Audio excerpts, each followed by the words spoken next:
மயிலாடுதுறை மாவட்டம் தரங்கம்பாடி தாலுகா சந்திரபாடி மீனவர் கிராமத்திலிருந்து கடல் மணலை ஏற்றிச் சென்ற 2 லாரிகளை பொறையார் போலீசார் பறிமுதல் செய்துள்ளனர்.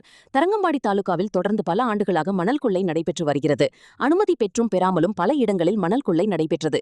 தற்பொழுது ஆட்சி மாற்றம் ஏற்பட்டும் மணல் கொள்ளை நடைபெறுவதாக பொதுமக்கள் குற்றம் சாட்டுகின்றனர். இந்நிலையில் தரங்கம்பாடி தாலுகாவில் கடலோர பகுதிகளில் கடல் மணலை இரவு நேரங்களில் லாரிகளில் கடத்துவதாக குற்றச்சாட்டும் எழுந்தது.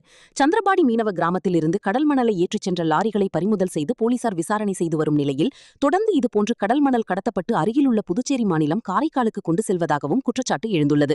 மேலும் கடல் மணல் என்பது சர்வதேச சொத்து, மத்திய அரசுக்கு உட்பட்டது என்ற நிலையிலும் கடல் மணலில் பல்வேறு தாதுக்கள் இருப்பதால் எதற்காக கடல் மணல் கடத்தப்பட்டது என்பது குறித்து விசாரணை மேற்கொள்ளப்பட்டு வருகிறது. மயிலாடுதுறை மாவட்ட காவல்துறை சார்பில் இதனை முழுமையாக விசாரிக்க வேண்டும் எனவும், இந்த கடல் மணல் கடத்தலுக்கு சில வருவாய்த்துறை மற்றும் சில காவல்துறையினர் உடந்தையாக இருந்துள்ளதாகவும் கூறப்படுகிறது. மாவட்ட நிர்வாகம் மாவட்ட காவல்துறை விசாரணை மேற்கொள்ள வேண்டும் எனவும் கோரிக்கை எழுந்துள்ளது.